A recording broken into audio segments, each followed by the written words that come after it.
I saw my wife's boss kiss her at the company's couples dinner. I was less than 10 feet away, standing behind a glass column that reflected half of the room and distorted the other half, as if the universe wanted to show me that in the cruelest way possible. I didn't make a fuss. I didn't scream.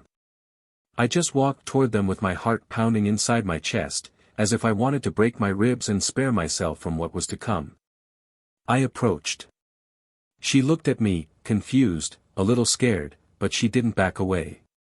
And I said, "I've always loved you and taken care of you, and this is how you repay me. You've destroyed everything, it's over for us." She tried to laugh. She said I was exaggerating.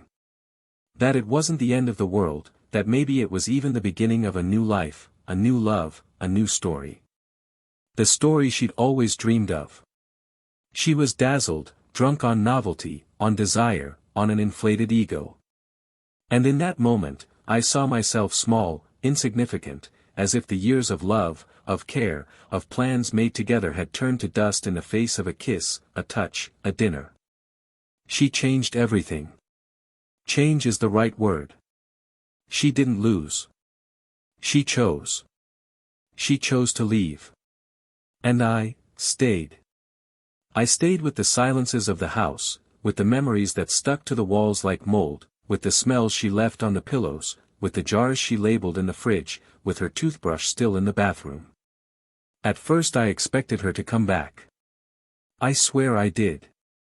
I woke up thinking she was going to arrive, put the key in the door and say it was a mistake, that she got lost along the way, that she still loved me. But no. Time passed and all I heard were rumors. That they were both fine. That he had bought a new apartment. That she now went to more expensive restaurants, posted photos with generic captions about new beginnings, freedom and happiness. But I knew. I knew her. That happiness was too rushed to be true. The first few months were hell. The kind of hell that burns inside, where every minute seems to have the word failure written all over it. How could I have been so blind? How could I not have realized that she had been distant long before that dinner? I turned over the moments like someone looking for cracks in old china. When did she stop holding my hand tightly? When did she start looking away? When did the hug grow cold? So many questions and no concrete answers. Just assumptions. And anger. So much anger. Anger at her. Anger at him. Anger at me. But time, oh, time. It is merciless, but it is also a silent surgeon. And it was time that began to sew me up inside. First, I stopped checking her profile. Then, I threw away the toothbrush. One day, without thinking, I washed the labeled jars and removed the labels. And another day, I started leaving the house. Walking aimlessly. Listening to music that didn't remind me of her. Going back to living in small gestures. Until, one afternoon, someone smiled at me. And something inside me responded. Not with guilt. Not with despair. But with peace. It was as if my heart had remembered what it was like to be light. And I let that smile grow.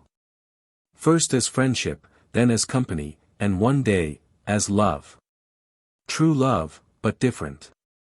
A love without fear, without demands. A love that was born slowly, when I no longer expected it. Meanwhile, what I didn't know was that life on the other side of the coin wasn't as bright as it seemed. The photos stopped.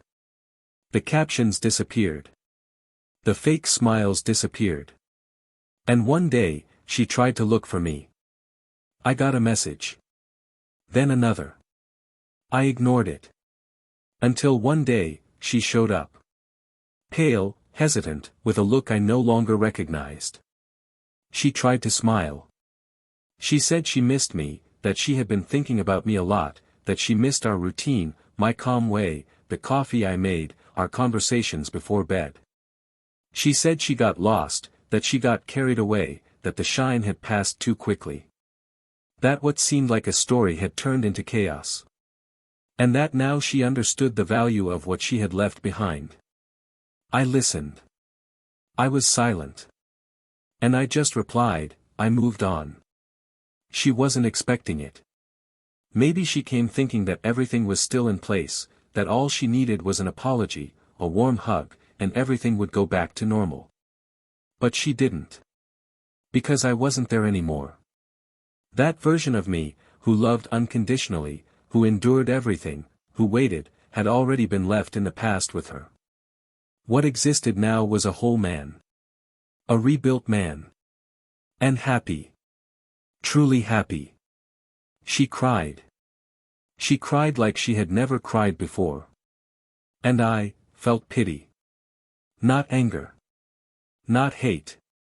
Just pity. Because she understood too late.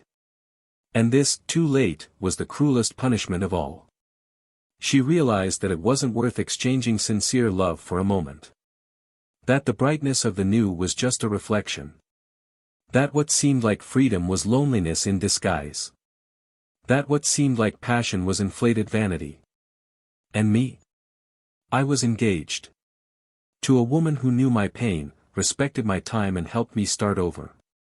A woman who didn't need to cheat to be happy, or lie to feel pleasure. She knew my worst and decided to stay. She saw me fall and reached out to me. And at that moment, by her side, I understood that everything I had experienced, from pain to silence, from abandonment to anger, had led me there. To someone who truly deserved to be with me. My ex tried to keep in touch. She sent messages, reminders, even gifts. But there was no more space. No hate, no love. Just indifference. And that's when she fell into the abyss of her own choice.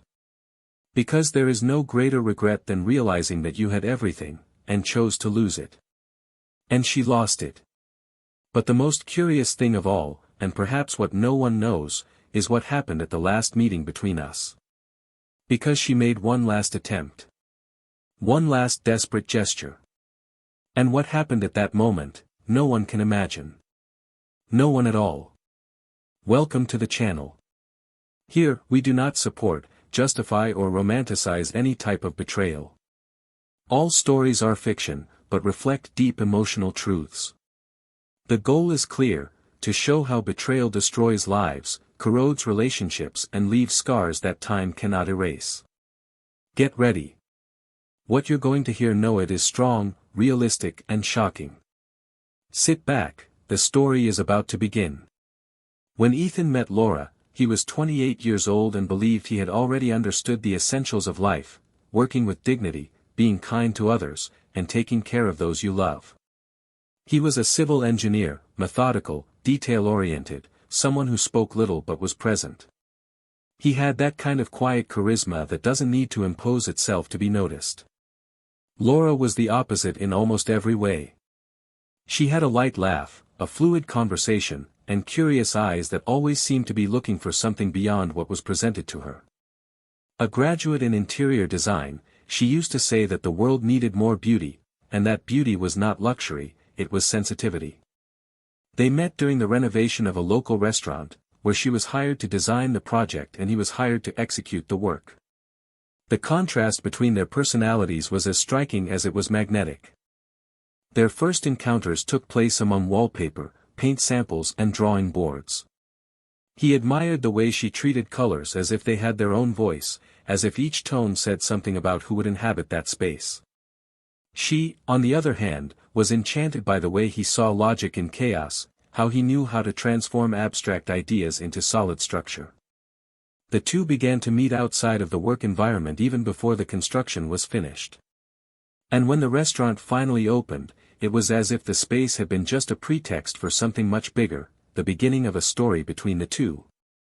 Their courtship was intense but peaceful. Laura was full of energy and dreams, but she also had a sensitivity that touched Ethan deeply. He, in turn, offered her a safe haven, the feeling of being cared for and protected.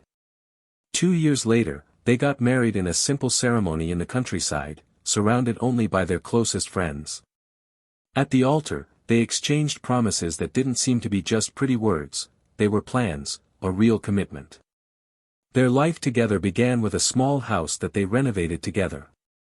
Laura decorated every corner with her personal touch, and Ethan made sure to put his hand to every structural detail, as if building that home with his own hands was the greatest proof of love he could offer.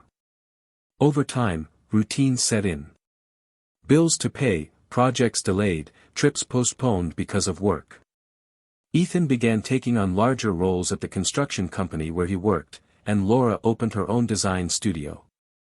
The hustle and bustle of everyday life kept them apart at times, but never for long. They had the kind of connection that seemed to resist the wear and tear that comes with relationships.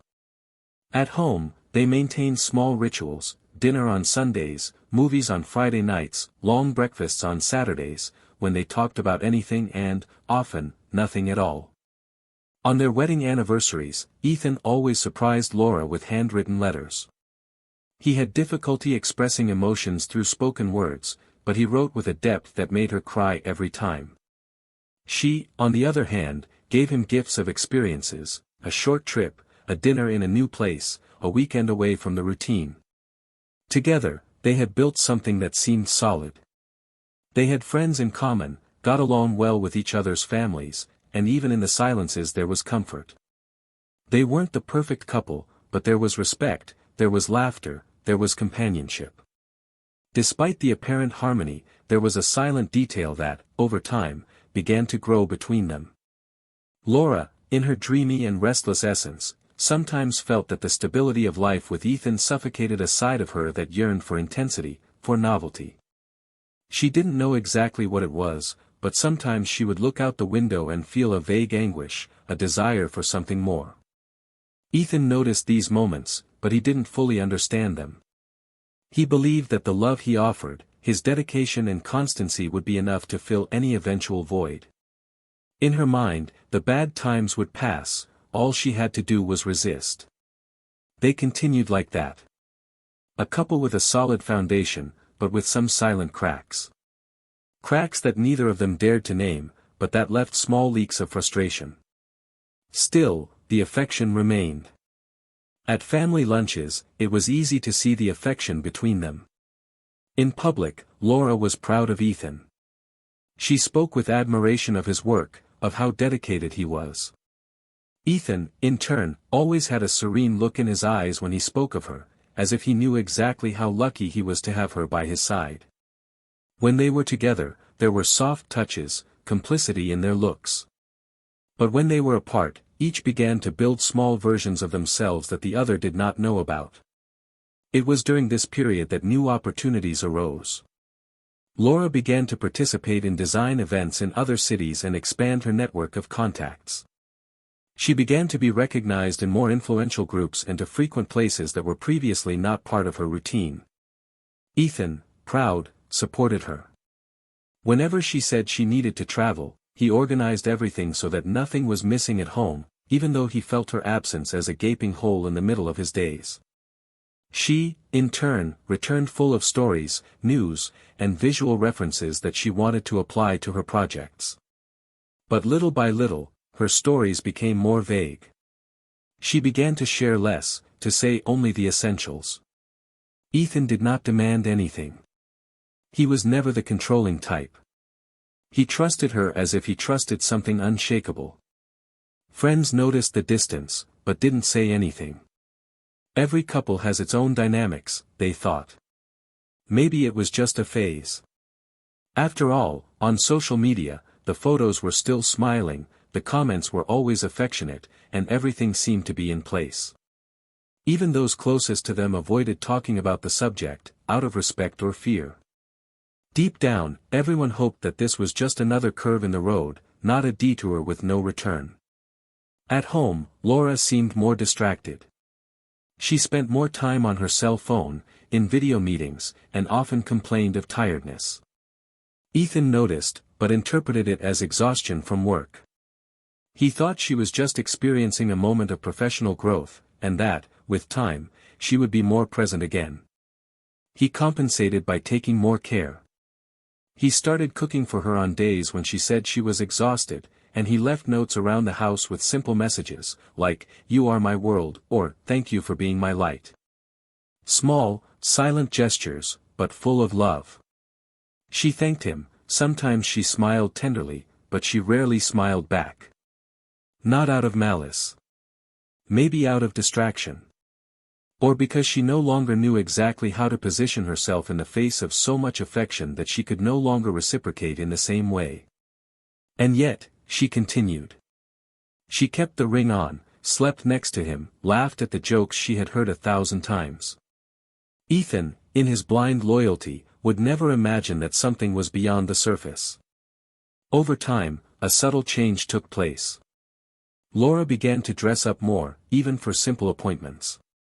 She began to care about clothes that she used to wear without thinking, to change her perfume, to smile at the mirror in a way that she didn't smile at Ethan. Although he noticed these changes, he preferred to believe that it was just a new phase of self-esteem. He couldn't consider any other explanation. After all, she still came home. She still slept there. She still shared the same roof, the same bathroom, the same Saturday morning breakfast. Their house, lovingly renovated, began to accumulate silences. The laughter diminished, the conversations became more practical, more objective. Ethan still prepared Sunday dinner, but sometimes he ate alone. Laura claimed commitments, tiredness, or simply said she had forgotten. When they sat together, there was a subtle distance in their eyes, as if each was only physically present. None of this, however, was blatant. It was all very subtle, very discreet. So discreet that, to an outsider looking in, it might not have been a problem at all. After all, many couples get comfortable with each other over time, don't they? Maybe that was it. Maybe they just needed a trip, some time together. Ethan even considered proposing a second honeymoon, but he backed off. He thought Laura was too focused on her career and that it would be selfish to take away her time now. He didn't want to get in the way. And so they continued. Like someone walking on thin ice, but pretending they were on solid ground. Ethan still believed that love was enough. And Laura, in silence, tried to understand the emptiness that was growing inside her, without knowing that this emptiness was about to swallow everything they had built. And maybe, just maybe, neither of them imagined that that void would have a name, a face, a smell, and that it would change everything forever. The year progressed with silent promises, as if life were following its course, ignoring the small deviations that occurred beneath the surface. Ethan was becoming increasingly involved in an urban expansion project, the largest since he had joined the construction company, and he dedicated himself to his work with an almost naive passion. He believed that effort, constancy and love were enough to keep anything standing, even when the structures seemed to be in danger of collapsing. Laura, on the other hand, was experiencing a phase of visibility. Her name appeared in specialized magazines, and she was invited to lectures, dinners, and events where she was constantly shining and applauded frequently. She was beginning to feel that she was finally being noticed not only as a professional, but as a woman, desired, listened to, present. Over time, the space between them, once filled with affection, was filled with absences. It was common for Ethan to fall asleep before Laura arrived. It was also not uncommon for her to wake up and he had already left, leaving a note with some affectionate note on the coffee table. But the notes stopped being answered. The messages in the middle of the afternoon lost their charm. The conversations, when they did happen, revolved around trivial matters. The flame, once lit with simple gestures, now flickered, threatening to go out at any moment. And even so, he believed it was just a phase. That everything would go back to the way it was before. One night, Laura came home with a distant look in her eyes. She said she had stayed late for a meeting with a demanding client and went straight to the shower. Ethan, exhausted, just nodded. When she came out of the bathroom, he was already in bed. Laura lay down with her back to him and, turning out the light, fell silent. He turned over, put his hand on her back and whispered that he missed her. She responded with a, "Me too," but without looking away. Her answer echoed hollowly, as if it said more about the distance between them than about any real longing. A few days later, he was invited to Laura's company dinner. It was an important event, with several couples in attendance. Ethan, even though he was tired, dressed up with care. He chose the best shirt, fixed his hair and took a symbolic gift for the hostess. When he arrived at the dining room, he felt out of place. The faces around him seemed to be moving on a different frequency, the topics of conversation bored him, and Laura, even though she was by his side, seemed to belong to that other world. She was beautiful, spoke easily, smiled in a way he hadn't seen in a long time. Not at him. For much of the dinner, she was monopolized by a man Ethan had never seen before. He was older than her, with a confident posture, the kind of person who exudes charm effortlessly. She introduced him quickly, as if he wasn't important, but he was. Ethan could see it in her eyes. In the way she laughed at his jokes, how she leaned forward when she heard his stories, how she touched his arm at subtle moments. The night continued tensely. Ethan tried to ignore the feeling that something was out of place, that the man was occupying a space that didn't belong to him. When he went to the bathroom, he stood in front of the mirror for a few seconds, trying to understand what exactly he was feeling. It wasn't jealousy, or maybe not just jealousy. It was an intuition, something deep and uncomfortable that made him wish he were somewhere else. When he returned to the table, he didn't see them. He looked around and found them on the other side of the room, near the garden, far from the others. He walked with calm steps, but inside everything was pulsating. And then he saw. He saw what he didn't want to see. The man holding Laura's face with both hands and kissing her, slowly, with an intimacy that made her eyes bleed. She didn't back away. She accepted the gesture as if it had been expected, perhaps even rehearsed. Ethan stood there in shock. He didn't know how long he watched. The room around him seemed silent, even with the voices and laughter filling the room. His heart was beating loudly, his muscles tense. He walked towards them without rushing. They both moved away quickly when they noticed his presence.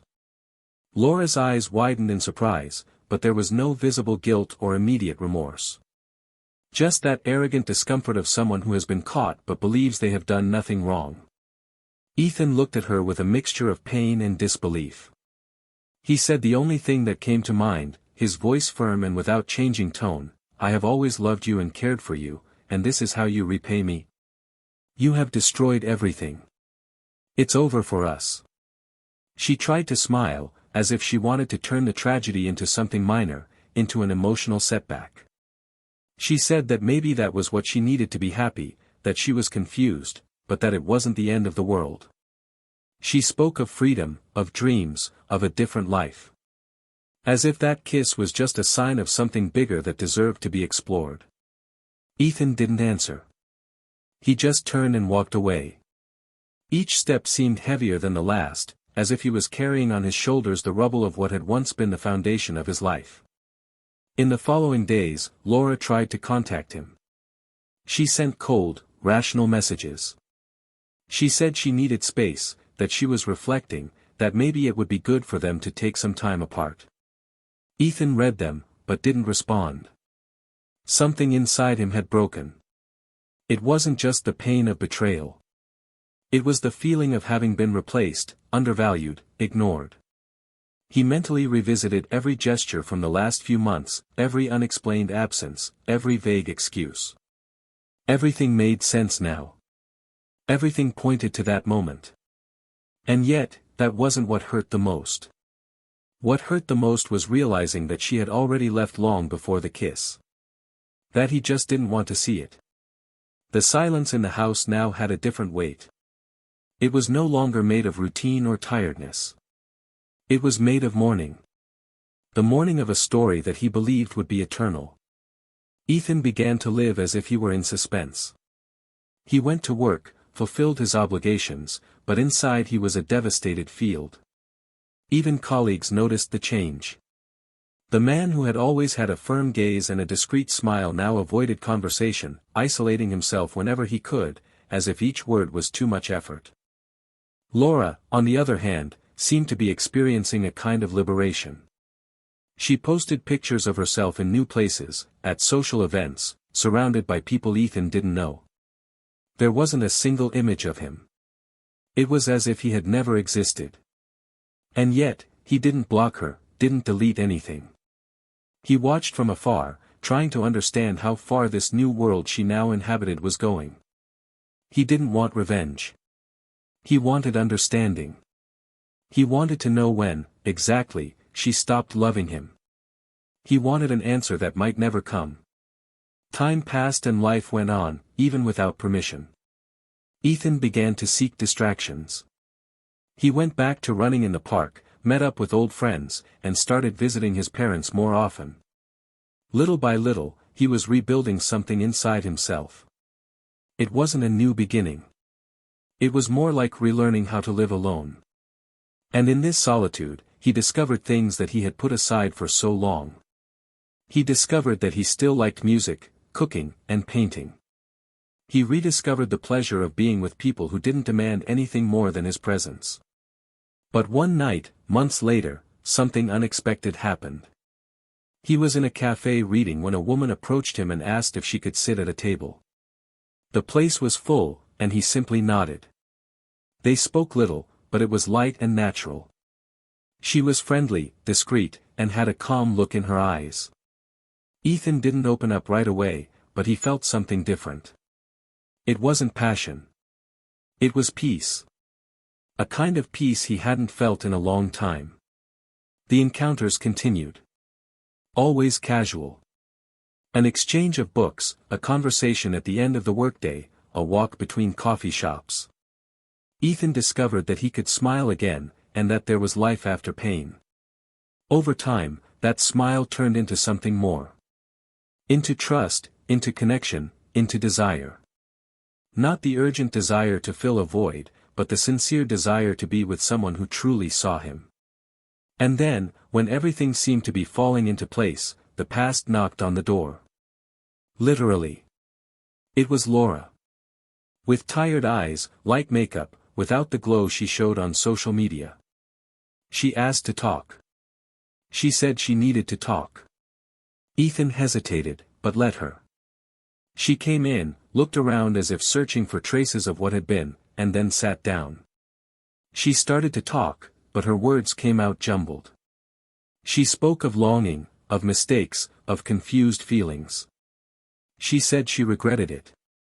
That the new had become old faster than she expected. That she missed things she didn't know she loved. She said she thought about him every day.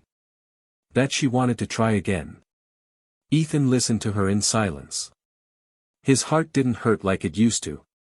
There was no anger, just a mirror of everything he had been. Laura held his hand and told him that she still loved him. That everything they had been through was real. That she now understood what she had lost. He looked into her eyes. He saw sincerity. But he also saw the shadow of something she wasn't saying. And it was there, in that moment, that her story began to truly fall apart. Because there was something else. Something she didn't have the courage to reveal yet. But what he didn't know, is that this secret, which still remained buried, would change everything once again. Laura held the rim of her tea mug as if it could contain the restlessness that was taking over her hands. The kitchen was silent, lit only by the warm lights under the cabinets, and across the table, Ethan watched her with an impassive but attentive gaze. He was in no hurry, there was no urgency in anything anymore. The love he had once felt was now a memory, and what remained was only a sense of internal justice, not against her, but for himself. Laura had appeared here after so long, saying that she missed him, saying that she regretted it, that she recognized the value of everything she had thrown away. Ethan listened, but each word she said sounded like a faint echo of something that no longer reached him. Still, he knew. There was something behind that rehearsed speech, a hesitation that did not match the clarity she claimed to have achieved. He said nothing, just waited. Laura tried to smile as she started talking about trivial things. She mentioned the smell of the house, the new decor in the living room, the plants he was keeping alive now. But behind that light tone there was a tremor in her voice. A brief glitch that repeated itself with each sentence. Until she fell silent completely, looked down at the mug and sighed deeply. He knew that was where the truth began. She was silent for several seconds before saying, almost in a whisper, that she needed to tell him something. Something she had never had the courage to say, something that, even after everything, she kept as a kind of stifled confession. Ethan didn't answer, just nodded slightly, as if to say, "You can tell her, I'm here." Laura closed her eyes for a moment, and when she opened them again, there were tears that had gathered, but they still hadn't fallen. She began by saying that the time they had spent apart had been crueler than she had expected. That the man she had let herself be carried away by had left her alone the moment she had shown weakness. That there was no love there, only vanity, only the fascination of the new. She said that for months she had tried to convince herself that she had made the right choice, but that every time she woke up, there was a growing feeling of emptiness that she no longer knew how to hide. Ethan listened to everything in silence, and for a moment he thought that this was just another attempt to recover something that she knew she had lost. "But then," she said, "it wasn't just out of need that I looked for another path, it was because I thought that you would never be the same after what I saw." The sentence took him by surprise. Ethan frowned slightly. "What did you see?" he asked, not understanding. Laura became even paler, and only then did the tears actually fall. "I saw you. I saw you, Ethan, a few months before everything happened. I saw you in the square with a woman, you were sitting on a bench, she was crying, and you were holding her hands. It was the day before my birthday. I was driving by, coming back from a meeting. I couldn't stop, I just saw you there, together. And even though there was nothing obvious, that moment stuck in my mind. I didn't say anything, I didn't ask anything, I just kept it. And from that moment on, I started creating things. Imagining. Suspecting. It consumed me in silence." Ethan didn't move. He knew exactly what she was talking about. But what she didn't know, and what he now understood, was that that moment, so banal in appearance, had been the seed of what came later. Laura continued, her voice trembling but firm. She said that the vision stirred up old insecurities, fears that she hid even from herself. She said that she began to believe that he had grown tired, that he needed someone else, that it was just a matter of time. That perhaps he was only staying in the marriage for comfort, out of habit. And then, when she met the other man, she was already emotionally fragile, vulnerable. She said that she sought outside what she didn't have the courage to ask inside. That she betrayed him first in thought. And then, in body. Ethan looked down and felt a pang. Not because of the betrayal. But because of the way everything had been twisted, how a scene he had never imagined had any meaning had become the trigger for ruin. He stood up slowly, went to the closet, took out a yellowed envelope, and returned to the table. He placed the envelope in front of her. Laura looked confused. Ethan simply said, "Open it." She did so, her fingers hesitant. Inside was a letter. Handwritten. She recognized Ethan's handwriting immediately. She began to read, and as the words unfolded, the tears began to flow again, this time in greater volume. In the letter, Ethan explained the day at the square. The woman was Clara, the wife of his childhood best friend, who had died weeks before after an accident. Clara was in an emotional breakdown, with no family in the city, no support. Ethan met her by chance, and she, desperate, asked for just a little company. He sat with her on the bench in the square and listened to her. He offered words, support, a hug. That was all. And then, he never saw her again. In the letter, Ethan wrote that he had thought about telling Laura about it, but since the episode had no practical importance, and since he didn't want to worry her with other people's sadness, he decided to just move on. But now he understood how every silence can be fatal. How the lack of a conversation can open doors to interpretations that were never real. Laura finished reading with her hands shaking. The letter fell onto the table and she put both hands over her face, as if she wanted to hide from herself. She murmured between sobs that she felt miserable, that she had betrayed the only man who had truly loved her, for a fantasy created by her own insecurity. Ethan remained seated, staring at her. There was a calm about him that was not cold, but resigned. A peace that came from someone who no longer expected anything from there.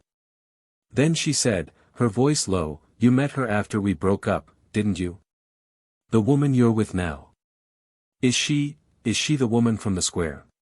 Ethan took a deep breath and, for the first time that night, smiled sincerely. "No. I met her when I was already broken. When I thought I'd never be able to trust, to love, to start over. She came out of nowhere, quietly, like everything worthwhile does. And she has nothing to do with the past. She's just, new. And clean. No shadows. No guilt." Laura tried to say something, but there was no more argument, no more hope.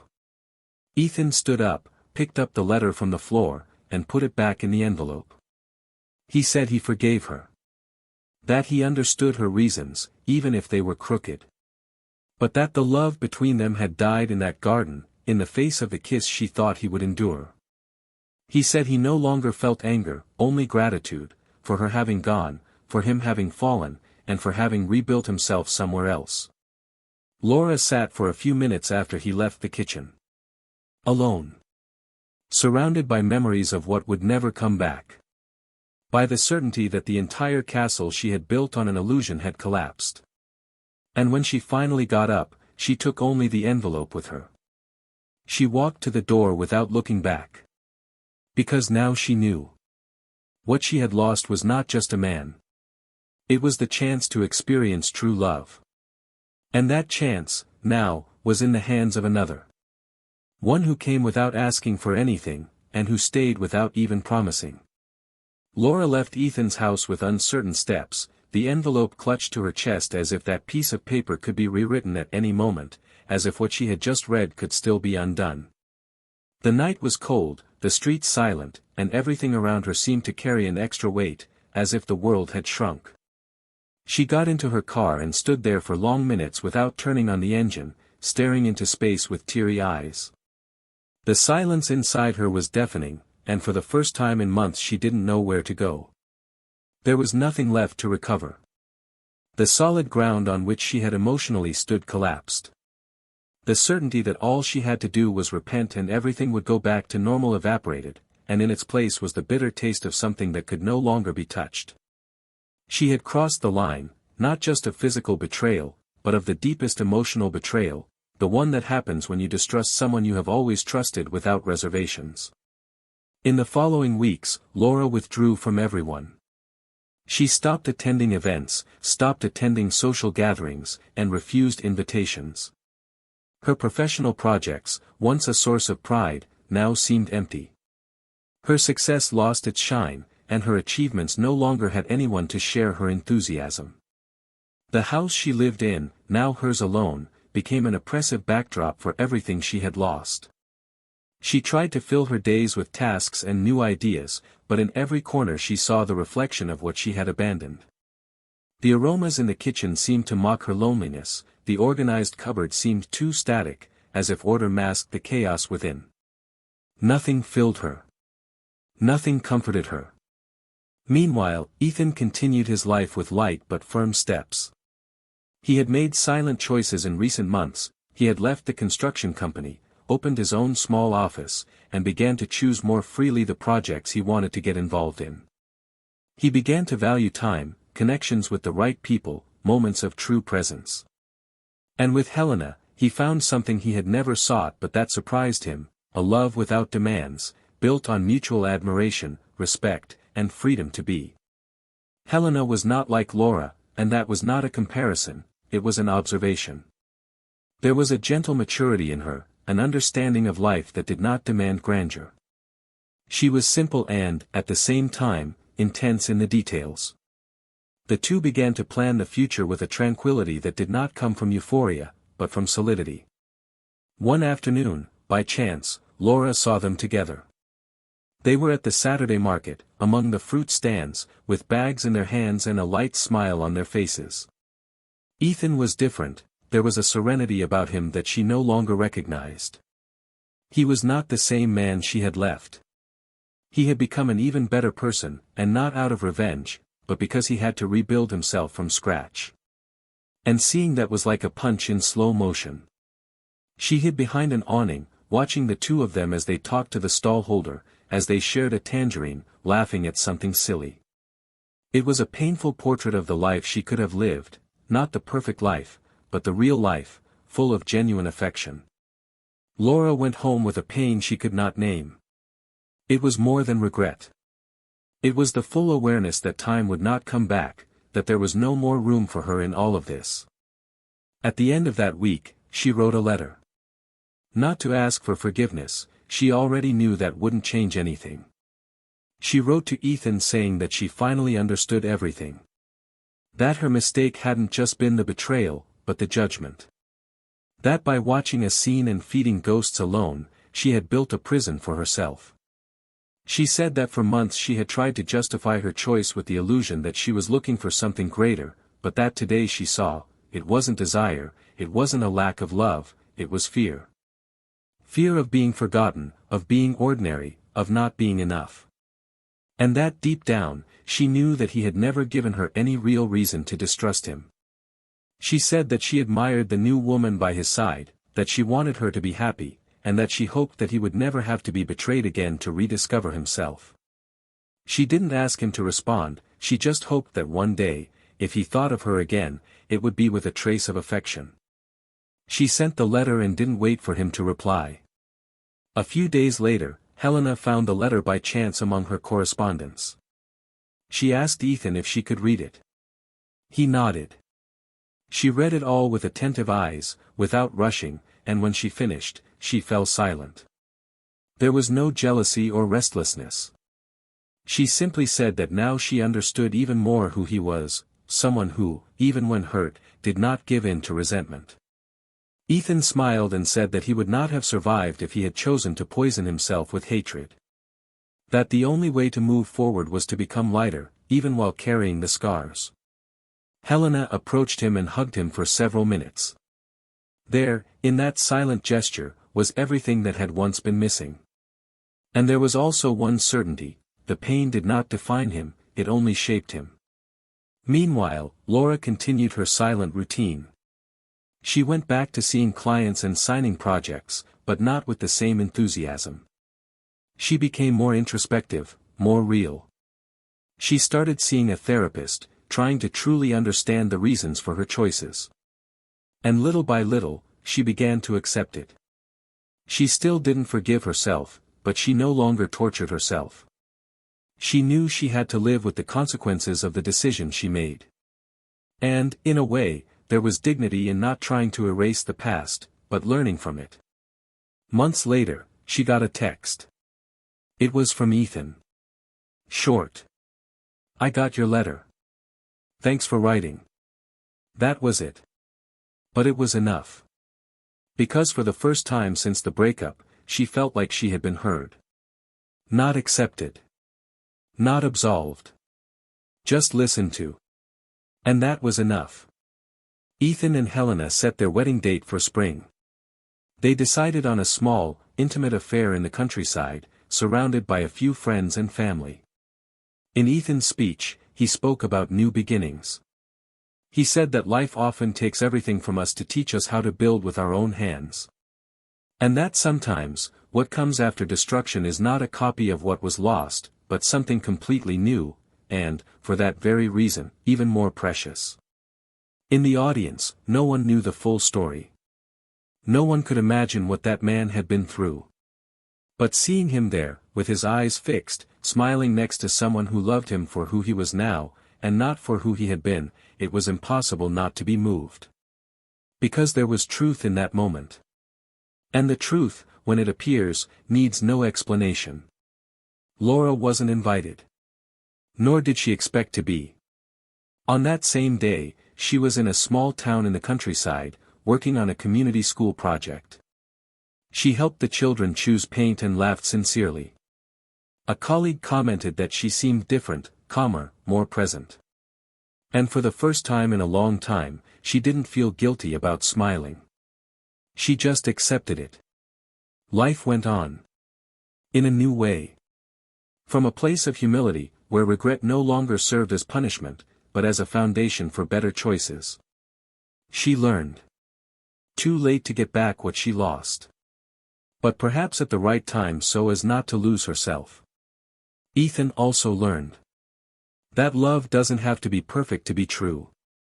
That trust isn't begged for, it's built. That when someone leaves without looking back, maybe they're making room for someone who will come and stay. And that sometimes, what we think is the end, is just the beginning of the most beautiful part of the story.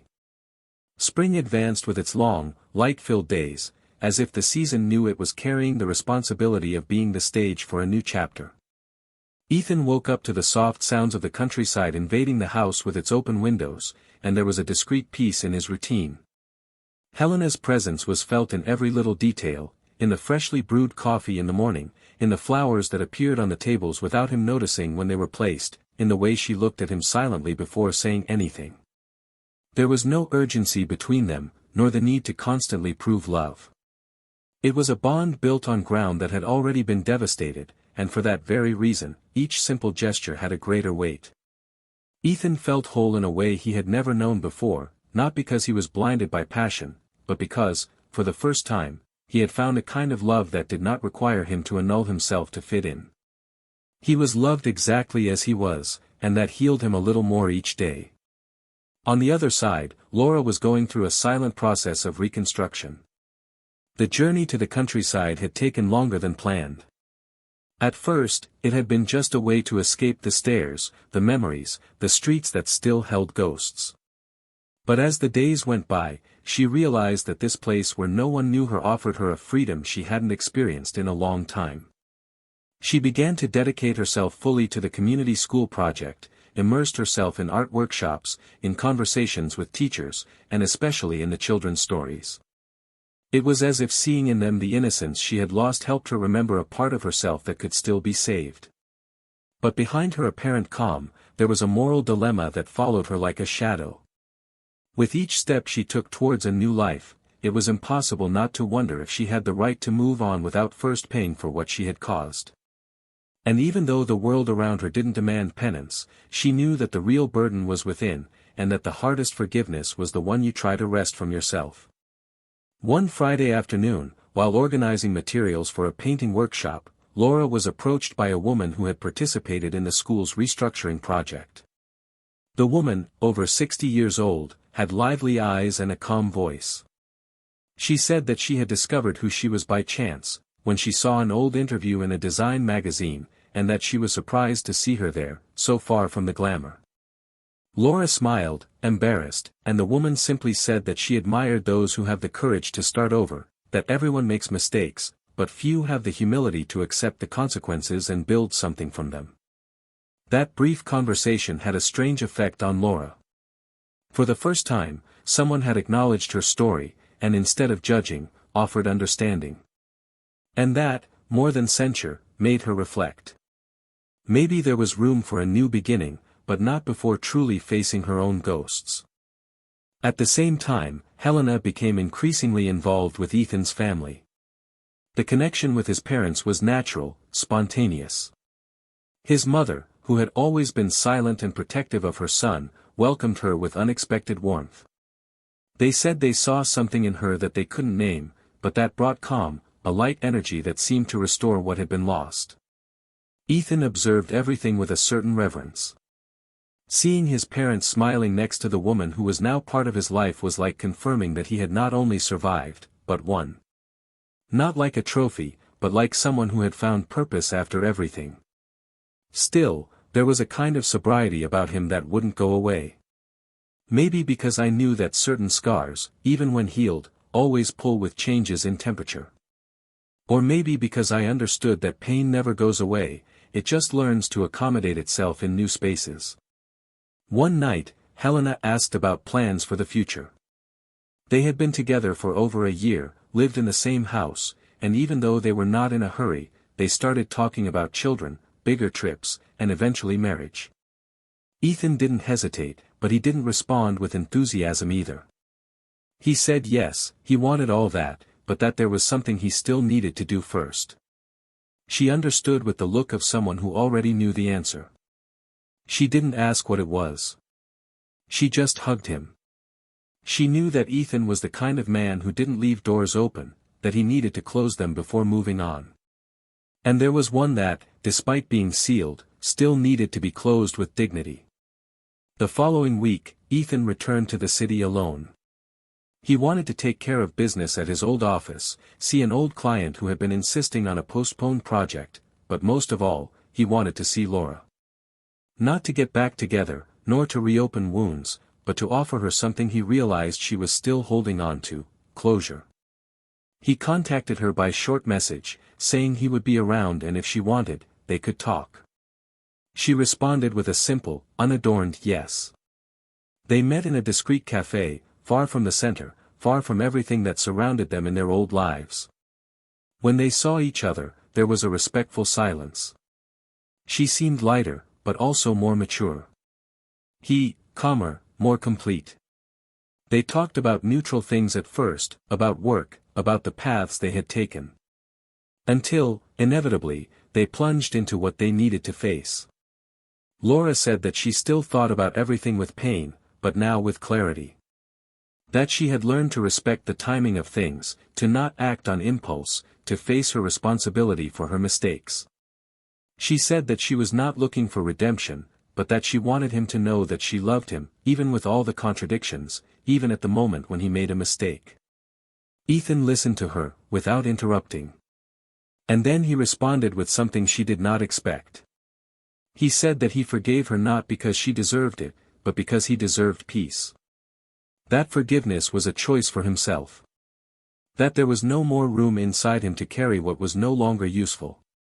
That she had been an important part of his life, and that, for that reason, he chose to close that chapter with respect. Laura cried, but it was a contained, almost silent cry. There was no drama, only truth. When they said goodbye, it was with a long, wordless hug, as if they said everything with their touch. And there, standing in the middle of an empty cafe, two ex-lovers freed themselves from each other for good. Ethan went home that night with a clean soul. And he knew, without a doubt, that he could finally move on, whole. The following days passed with an almost unprecedented ease. He and Helena began to plan the wedding in detail. They wanted something small, with live music, simple food, and people who would be part of the journey. There were no luxuries, but there was truth in each choice. Meanwhile, Laura was finalizing the school project. She had obtained donations, support from local businesses, and community involvement. Before leaving, she was honored by the children with a wall painted with drawings of her. She cried, not out of sadness, but out of gratitude. She knew she could not erase the past, but she could paint something new over it. In the midst of this process, one night she wrote another letter. This time, I wouldn't send it. It was for herself. She wrote about the paths she had taken, the wrong decisions, the silences that screamed, the love she didn't know how to preserve. But she also wrote about the lessons learned, the small gestures that rebuilt her. At the end, she wrote a simple sentence, I also deserve peace. She folded the paper, put it in a box, and fell asleep with a lighter heart than she had felt in years.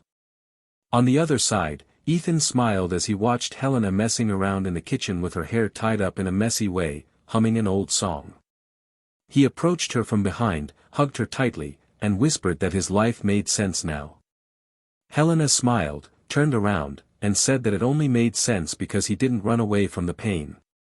Because he had the courage to go through it and arrive on the other side in one piece.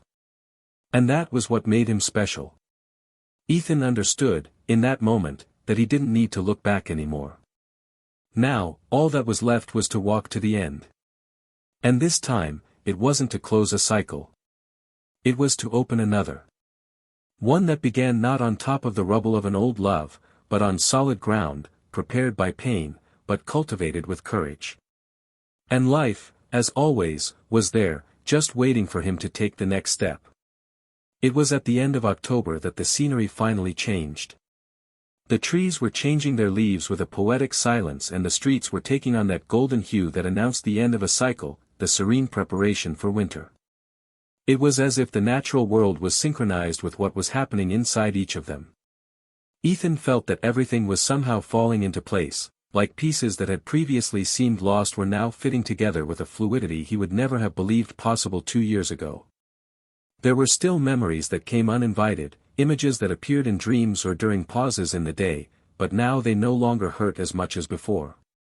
They were records of a part of life that had been important, but that no longer defined his steps. Ethan no longer reacted with tension when he heard Laura's name, nor did he feel invaded by memories that had previously been daggers. He had overcome it.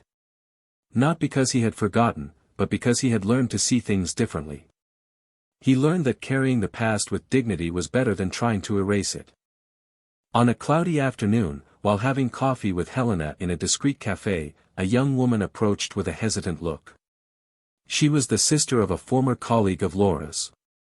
She said she didn't want to be intrusive, but that she felt obliged to tell her that Laura had been invited to give a talk at a national conference on social design, after the school's project won an award.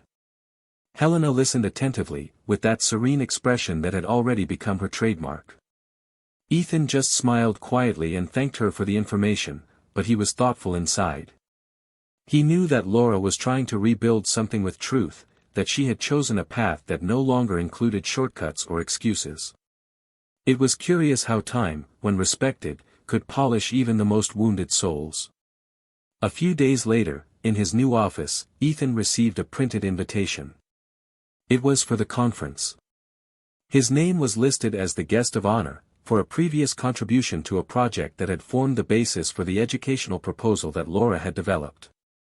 She hadn't sent the invitation, but it was clear that she knew. He ran his fingers over the paper and felt a slight chill down his spine. It wasn't fear or anticipation. It was just a reminder that life never closes its doors as definitively as one imagines. He thought about going, but didn't respond right away. He put the invitation in a drawer, as if time needed to digest the invitation better before turning it into a decision. Helena, upon hearing about the event, asked sweetly if he would go.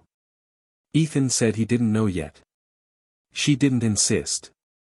She just said she would support whatever choice he made, and added something he would never forget, that trust also meant allowing the other person to look back on the past without fear of losing the present. That phrase touched him more than any impassioned speech could have. There was a maturity there, a love without cages, a generosity that placed him before his own freedom. And it was this freedom that made him decide to attend. The event took place in a large convention hall, with dozens of important names in the industry. Ethan arrived discreetly, without fanfare. He dressed simply and kept his eyes alert but calm. When Laura took the stage to talk about the impact of the project and how architecture could transform communities, the room fell silent, almost solemnly. She spoke firmly, with controlled emotion and with a humility that was rare to see in the spotlight. At one point, she made an indirect reference to Ethan. She didn't mention his name, but said that she was inspired by a professional who taught her to look for the human being behind each space. Those who knew the story noticed. Those who didn't, simply admired. After the talk, during the cocktail party, the two saw each other from afar. There was no need for immediate words. They just exchanged a glance. And in that brief moment, they recognized each other in a different way. No longer as the man and woman who had been injured, but as two adults who had managed to cross a desert and move forward. Ethan approached, and the hug they exchanged was brief but sincere. They talked little, about practical things, about the event, about the people present. Laura didn't talk about the past. Ethan didn't either. There was a silent pact between them that everything that needed to be said had already been said. Before leaving, she simply thanked him. Not for coming, but for having survived the pain with such dignity. He responded with a brief smile and said that she had also found a good path. And so they said goodbye. No promises. No hidden desires. Only with respect. On the way home, Ethan drove in silence.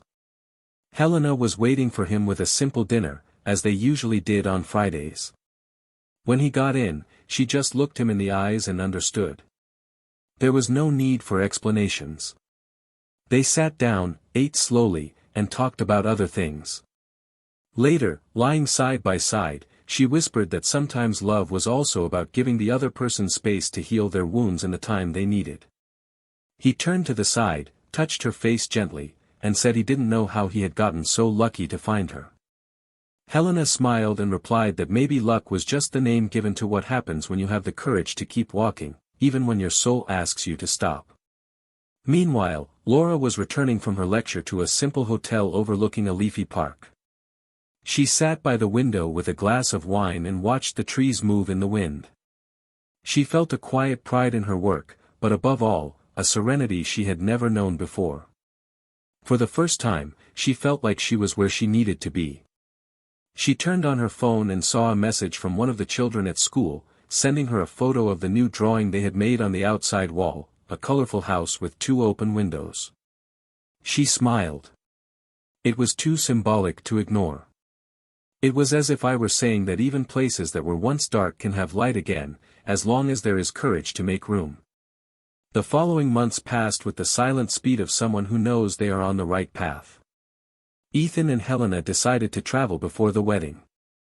They went to the south of France, then to small villages in Italy, without any set itineraries.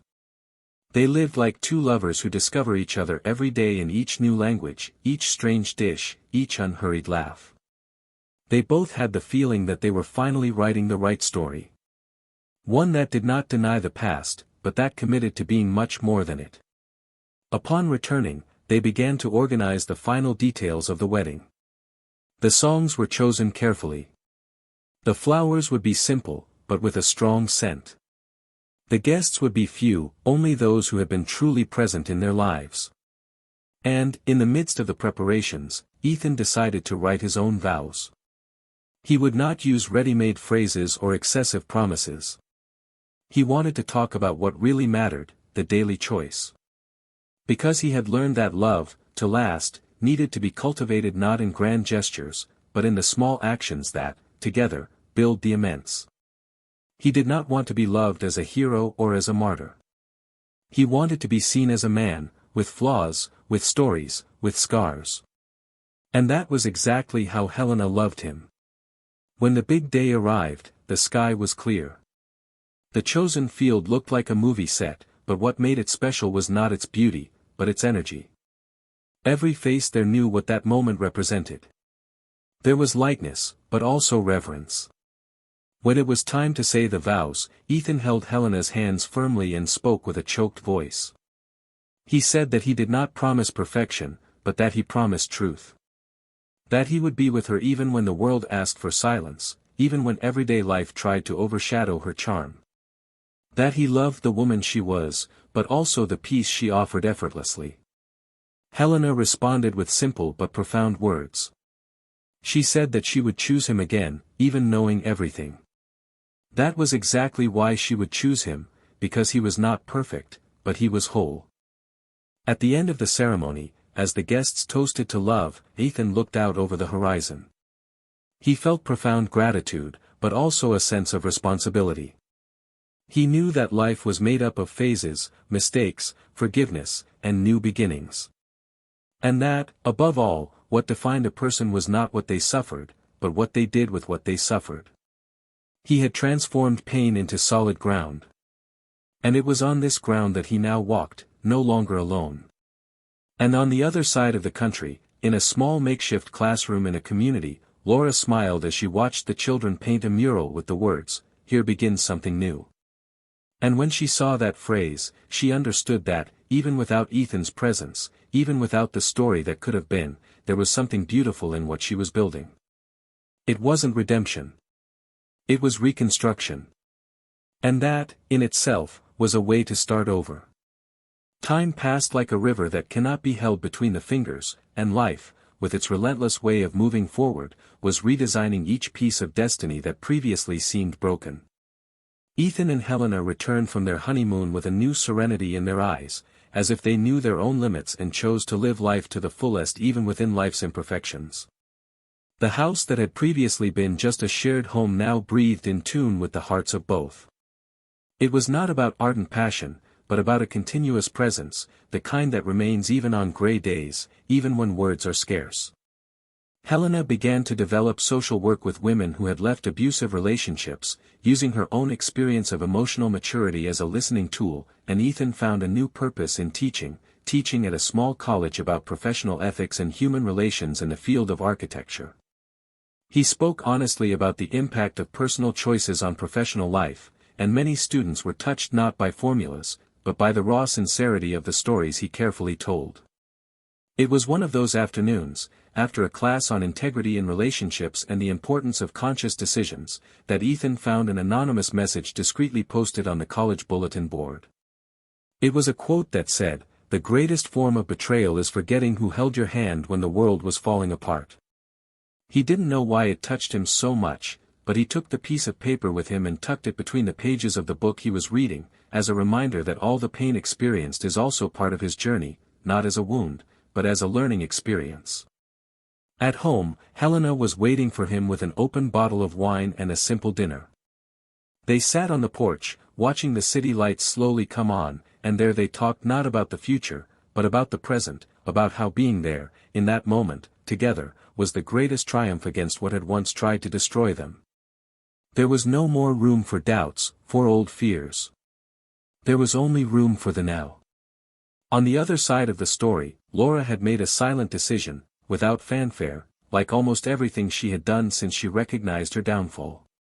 She accepted an invitation to work as a coordinator of social impact projects at an international NGO. It was a position that required not only competence, but above all empathy. The change involved leaving the country, starting over, once again. But this time, without running away. She left with a lighter emotional baggage, knowing that there was still a lot to evolve, but certain that she was following an honest path. She went to live in a distant village, where her face was not recognized by any previous story. In the new community, she was welcomed with curiosity and respect. She spent her days coordinating simple projects, renovating community centers, creating safe spaces for families in vulnerable situations. And it was there that she found a kind of peace that she had not sought, but that came as a response to the silence that she had come to respect within herself. She still thought about Ethan, but in a gentle, painless way. Like someone who remembers a beautiful landscape they saw from the train, but which is now behind them. What Laura didn't expect was the phone call she received months later. It was from Helena. Her voice was firm but calm. She said she had found an old diary of Ethan's with notes and scribbles about what he had been feeling in the months after their separation.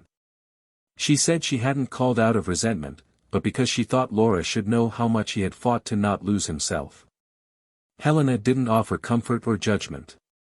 She just said she didn't think the silence between them needed to be eternal. Laura was shocked. Not by the phone call itself, but by the grandeur of that gesture. She didn't respond with immediate emotion, she just said, "Thank you," in a voice that almost cracked. And then she cried alone, not for the love she had lost, but for the love she had seen grow between two people who were so different, and who still chose to respect their shared past with dignity. Time continued to pass, and the days settled like dry leaves on the ground, unhurriedly, but with purpose.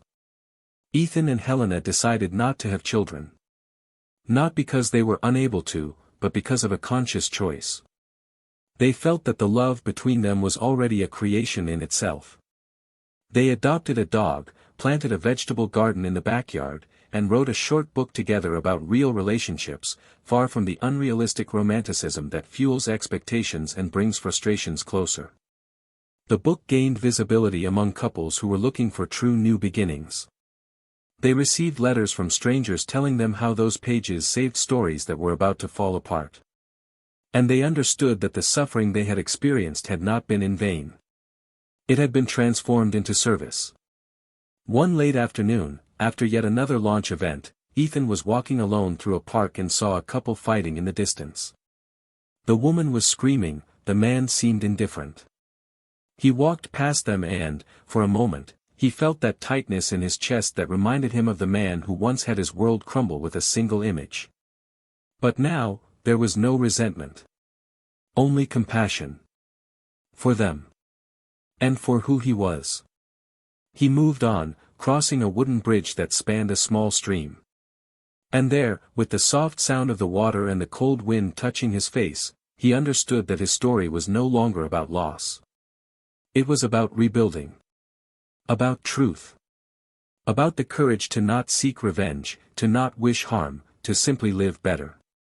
Laura, years later, would return to the country only to visit her sick mother. Her gaze had aged, but she had an upright, confident posture. She entered the coffee shop where, years ago, she had had her last conversation with Ethan. She sat at the same table, ordered the same coffee. And there, in silence, she wrote in her notebook, "One day I had everything, and I let it all slip away. Today I have peace, but I know that certain pains are necessary to teach us limits that should never have been crossed."